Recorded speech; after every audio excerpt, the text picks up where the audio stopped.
সবাইকে স্বাগত আমার আজকের ব্লগে।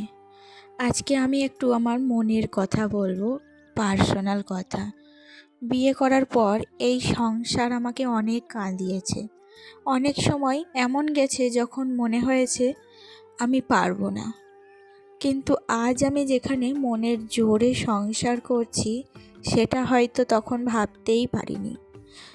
নতুন বাড়ি, নতুন মানুষ, নতুন পরিবেশ, সব কিছু একসাথে মানিয়ে নেওয়া খুব সহজ ছিল না। অনেক কথা শুনেছি, অনেক সময় চুপ থেকেছি, নিজের কষ্ট কাউকে বলিনি, শুধু মনে মনে কেঁদেছি। কিন্তু একটা জিনিস বুঝেছি, গৃহিণীরা বাইরে থেকে যতই চুপচাপ থাকুক, ভেতরে ভেতরে অনেক শক্ত।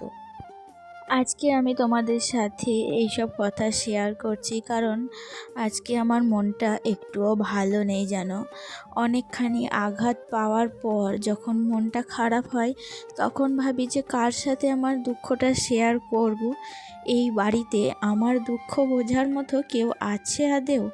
এটাই সবসময় মনে হয়।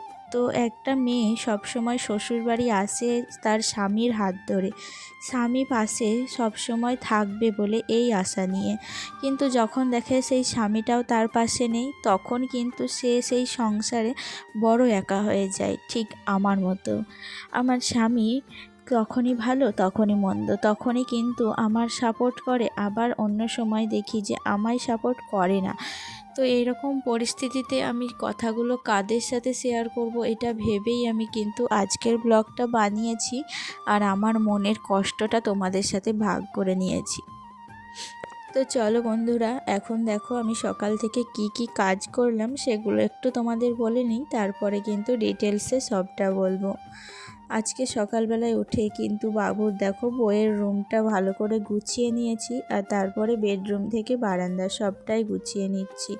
আর কি বলো তো, আমি যতই মন খারাপ করে বসে থাকি, আমার সংসারের কাজগুলো তো পড়ে থাকবে না, সেগুলো তো করতেই হবে, নইলে আবারও কথা শুনতে হবে।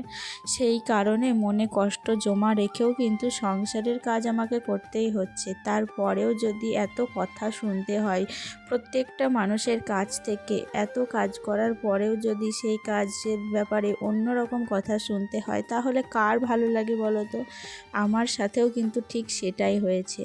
সংসারে এত কাজ করার পরেও যখন লাস্ট মোমেন্টে গিয়ে দেখি যে না, আমি কারোর মনে কোনো পজিটিভ জায়গা করে নিতে পারছি না, তারা আমাকে তাদের অংশ বলে কখনোই ভাবছে না, তখন কতটা আঘাত লাগে একমাত্র আমরাই জানি। যারা আমার মতো পরিস্থিতির মধ্য দিয়ে যাচ্ছ বা গিয়েছো, তারাই কিন্তু এই কষ্টটা বুঝতে পারবে।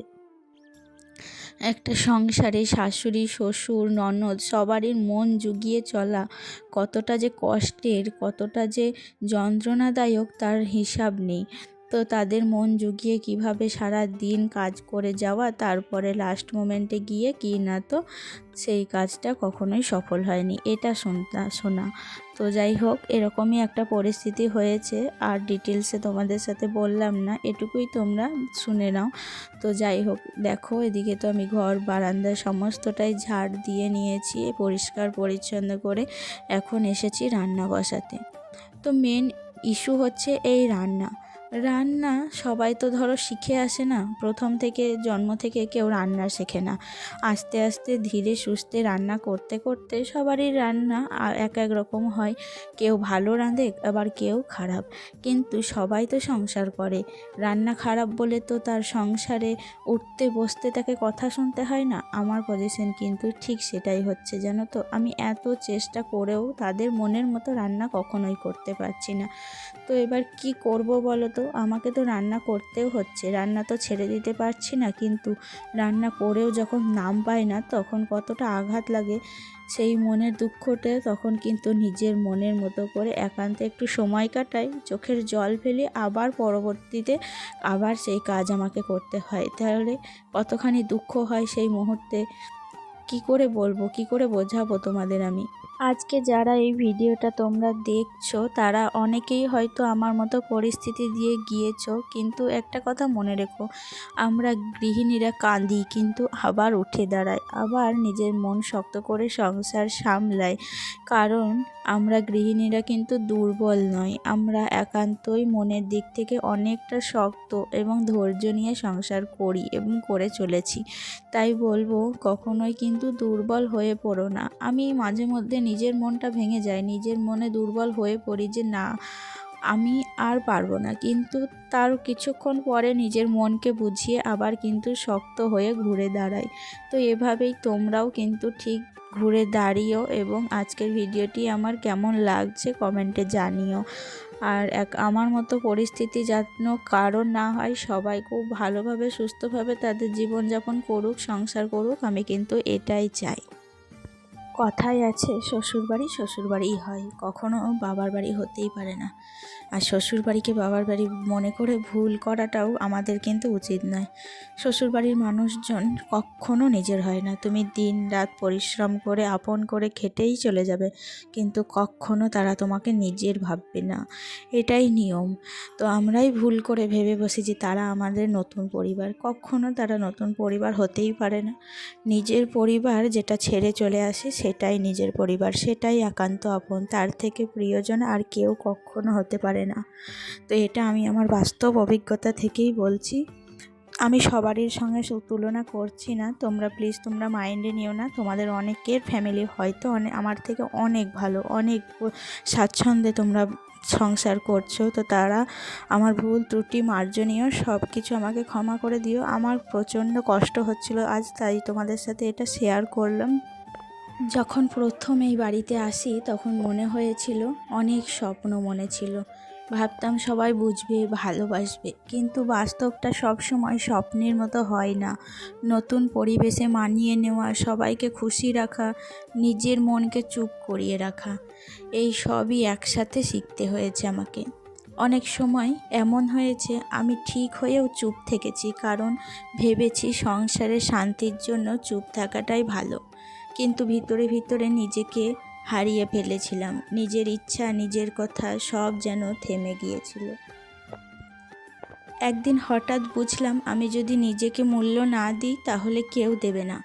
আমি যদি নিজের মনের যত্ন না নিই তাহলে এই সংসারও আমাকে শক্ত ভাববে না। সেদিন থেকে আমি নিজেকে বদলাতে শুরু করলাম, কথাই নয় কাজে প্রমাণ দিতে শুরু করলাম। আগে আমি চুপচাপ ছিলাম, সব কিছু মেনে নিতাম, মনে হতো সংসার করতে গেলে নিজের কথা ভুলে যেতে হয়। কিন্তু আজ বুঝেছি নিজেকে হারিয়ে সংসার টেকে না। এই সংসার আমাকে অনেক শিখিয়েছে, কখন চুপ থাকতে হয় আর কখন নিজের সম্মানের জন্য দাঁড়াতে হয়। আগে আমি কান্না লুকাতাম, এখন আমি নিজের অনুভূতিকে লুকাই না, সামলাই। আমি বদলেছি কারণ পরিস্থিতি আমাকে বদলাতে শিখিয়েছে। সবাই ভাবে সংসার শুধু দায়িত্ব, কিন্তু আমার কাছে সংসার একটা যুদ্ধক্ষেত্রও ছিল। প্রতিদিন একটু একটু করে নিজেকে শক্ত করেছি, রান্না করেছি, ঘর সামলেছি, কিন্তু তার চেয়েও বেশি নিজের মনকে সামলেছি। আজ যদি কেউ জিজ্ঞাসা করে সংসার আমাকে কি দিয়েছে, আমি বলবো শক্ত মনের জোর। অনেক সময় ভেবেছি যে সংসার ছেড়ে বেরিয়ে যায়, কিন্তু তবুও আমি বেরিয়ে পালিয়ে যাইনি, সংসারের কাছে নিজেকে হার মানাইনি। সবসময় যুদ্ধ চালিয়ে গিয়েছি আর এখনও চালিয়ে যাচ্ছি। জানি না এই যুদ্ধ কবে শেষ হবে, কিন্তু একটা জিনিস জানি, আমি হার মানব না। যুদ্ধটা কার সাথে জানো? কারোর সাথে না, নিজের সাথে। নিজের হতাশা, নিজের কষ্ট, নিজের ভেঙে পড়া মন, এসবের সাথেই প্রতিদিন লড়াই করি। আজও সব ঠিক হয়ে যায়নি, আজও মন খারাপ হয়, আজও অনেক কিছু সহ্য করতে হয়, কিন্তু এখন আমি আগের মতো নই। এখন আমি জানি আমার মনের জোরটাই আসল শক্তি। সংসার শুধু 4টে দেয়াল না, এখানে আমার দায়িত্ব আছে, সম্পর্ক আছে, ভালোবাসাও আছে। হয়তো সব কিছু নিখুঁত নয়, কিন্তু আমি চেষ্টা ছাড়িনি। সব কিছু নিখুঁত করার চেষ্টা আজও কিন্তু চালিয়ে যেতে হচ্ছে আমাকে। তো তো যাই হোক, অনেক কিছুই বললাম তোমাদের, অনেক কিছুই বলে ফেললাম, শেয়ার করেও ফেললাম। আশা করি তোমরা কিন্তু মাইন্ডে নিও না। আমার খুব কষ্ট হচ্ছিল জানো তো, বুকের ভেতরটা কেমন দুমড়ে মুচড়ে যাচ্ছিল। তো ভেতরে জমে থাকা কথাগুলো কোথায় বলবো না ভেবে তোমাদের সাথে শেয়ার করলাম। প্লিজ তোমরা মাইন্ডে না নিয়ে ভিডিওটি কেমন লাগলো কমেন্টে জানিও। আর আশা রাখছি নেক্সট ব্লগে আরও ভালো ভিডিও তোমাদের সাথে শেয়ার করতে পারবো। টাটা, আজকের মতো।